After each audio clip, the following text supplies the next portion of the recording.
Okay, so remember, when you're doing your interview with the examinee, you want to explore the mechanism of injury. 100 questions regarding the mechanism of injury. From how high did you fall? What did you land on? What side of your body did you land on? Did you feel any cracks? Was there any pops? Where did you feel pain? Did you stumble over any objects? Did you hit any objects? 100 questions, because later on your mechanism of injury is going to contribute to your opinions and conclusions, not the least of which is your apportionment determination. Okay? So what I want you to do is I want you to consider a mechanism of injury continuum, and I hope you can see this. This continuum ranges from the trivial injuries on this side all the way to the severe injuries on this side. And then moderate injuries would be somewhere in the middle. Okay? So let's begin with a discussion of the severe mechanism of injury. Imagine you have a rodeo bull rider. And the rodeo bull rider gets thrown off the bull and then subsequently gets stomped into pieces by the bull. And these bulls average around 1 ton, 2,000 pounds is a standard rodeo bull. And the guy suffers multiple bone fractures, ruptured spleen, pneumothorax, and all these severe injuries. He's hospitalized with fractures and requires extensive medical treatment for about a year. At the end of the year, he's found to have some residuals and some permanent impairment. The question becomes, how much of the permanent impairment is due to the industrial injury and how much of the permanent impairment is due to other factors? Well, let's consider the mechanism of injury. The mechanism of injury was severe. He was stomped by a 2,000-pound rodeo bull. This qualifies as a severe mechanism of injury in contrast to a repetitive trauma injury where an injured worker works on an assembly line and has repetitive upper extremity motions, as an example. Okay? So this was a severe mechanism of injury all the way over on this end of the spectrum. Now the question becomes, would this mechanism of injury that the rodeo bull rider suffered, would this mechanism of injury cause a same or similar permanent impairment in any other person? In any other person. Now, rodeo bull riders are generally younger people, 20 or 30 years old, so they don't have a lot of degenerative change. They don't have a lot of pre-existing conditions, although I guess they could. They don't have retroactive prophylactic work restrictions as a bull rider.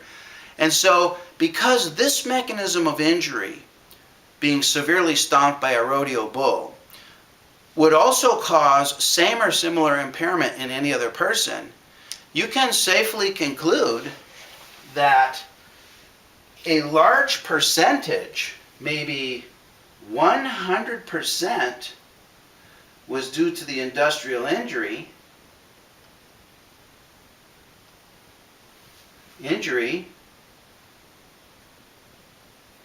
and 0% due to other factors. Like what other factors? Pre-existing degenerative change. Let's say, for example, this person had some permanent impairment of the lumbar spine, and X-ray studies immediately after the injury showed the presence of osteophytes of L4, L5. How do those osteophytes and that degenerative change contribute to the permanent impairment in any way when the guy was severely stomped by a 2,000-pound rodeo bull? Can you see how silly and incongruent it would be to say, in my opinion, 50% of the permanent impairment was due to the industrial injury, and 50% was due to pre-existing degenerative change, because X-rays showed that he had some osteophytes at L5 and S1. Okay?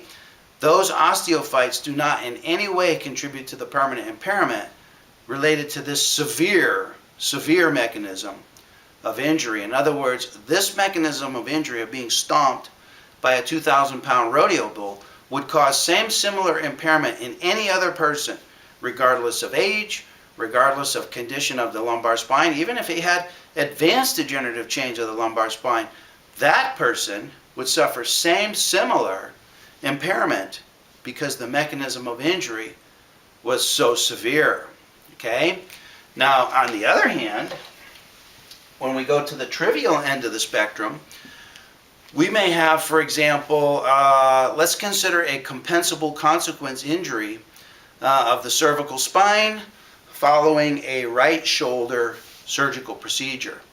In other words, we have an examinee who had a right shoulder surgery, and over time, as a result of limiting the use of the right shoulder due to pain, due to surgical hardware, etc., the examinee develops symptoms of the cervical spine. We could call those symptoms consistent with muscle guarding.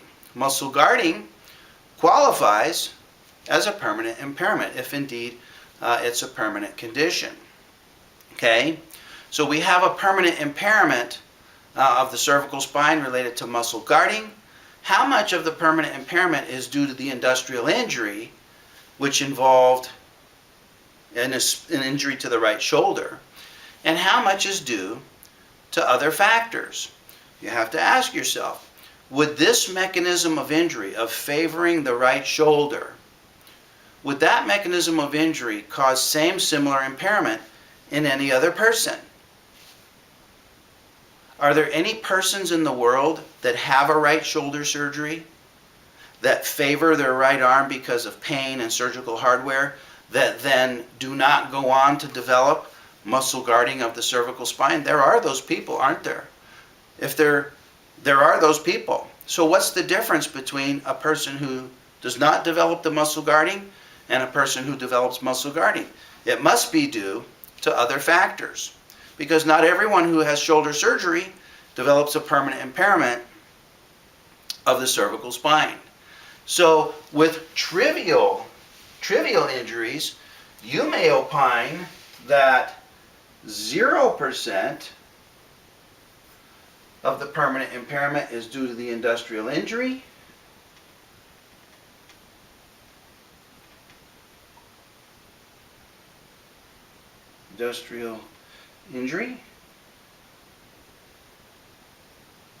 and maybe as much as 100% due to other factors.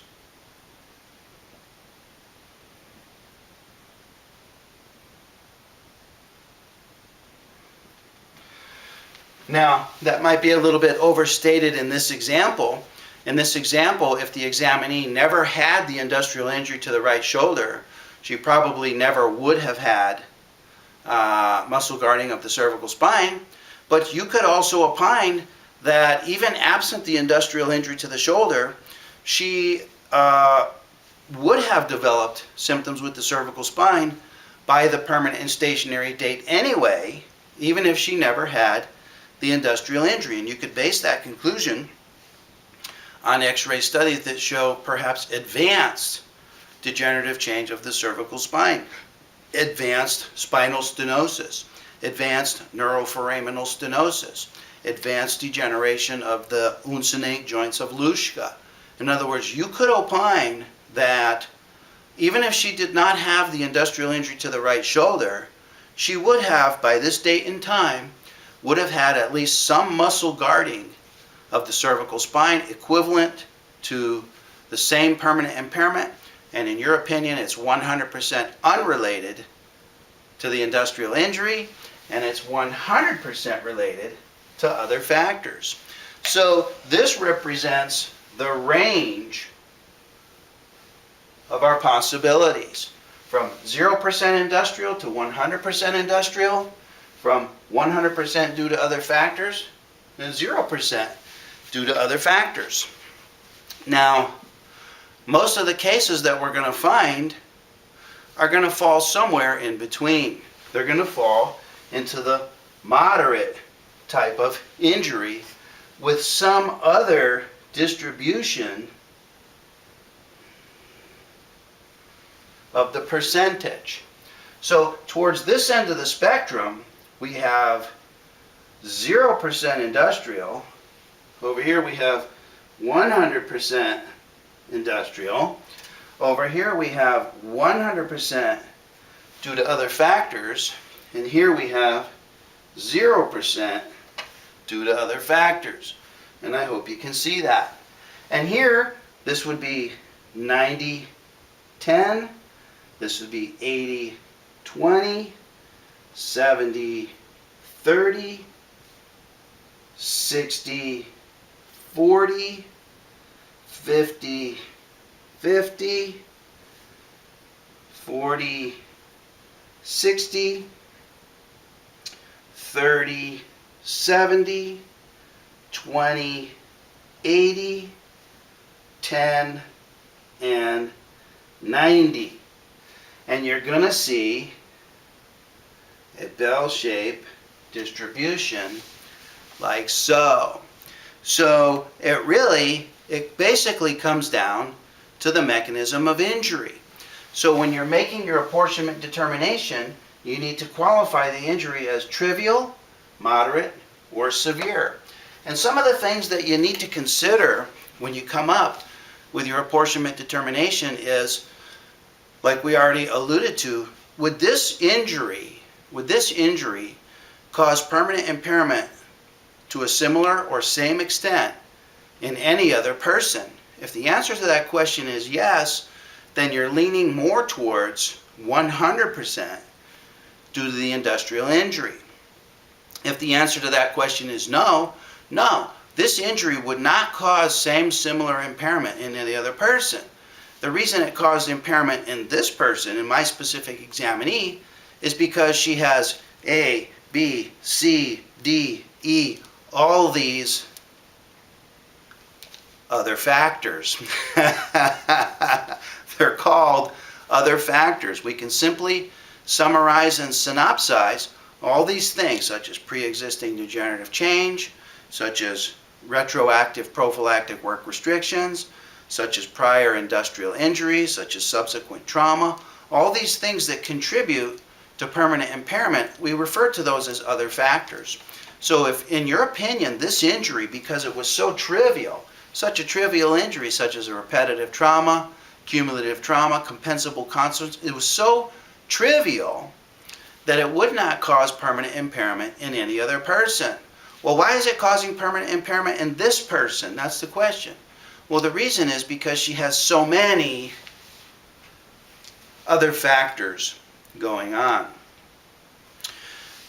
So that's one question to consider. Another major question to consider is what impact or what benefit would you expect treatment to provide to the examinee over a period of time? So let me rephrase that another way. If you had an examinee who had, an injury that you would describe as moderate, and that examinee is provided with what you agree is adequate and appropriate medical treatment, would you expect that examinee to get better with time and treatment?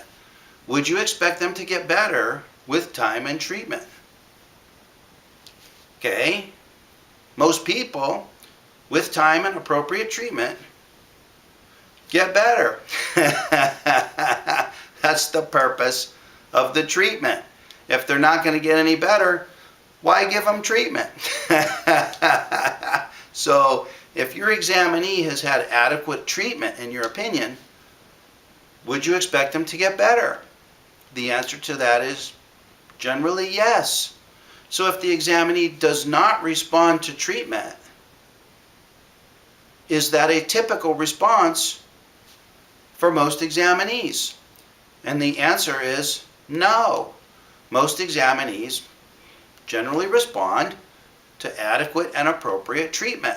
So if the examinee does not respond, why do they not respond? Why do they have high level of permanent impairment in the context of adequate and appropriate treatment. Why would that be? The reason for that can only be because they have so many other factors going on that are preventing them from getting well. Such as what? Such as a prior permanent disability. Such as prior multiple auto accident injuries to the cervical spine. Such as prior pre-existing, either asymptomatic or symptomatic, degenerative change of the cervical spine. What's preventing them from responding to treatment and thereby causing them to have high levels of permanent impairment in the context of adequate and appropriate treatment? It must be a high level of other factors. Okay? So you can use the mechanism of injury continuum in ascribing your approximate percentages of permanent impairment due to the industrial injury and the approximate percentage due to other factors. Okay? So let's take a quick break and we'll conclude with some final remarks.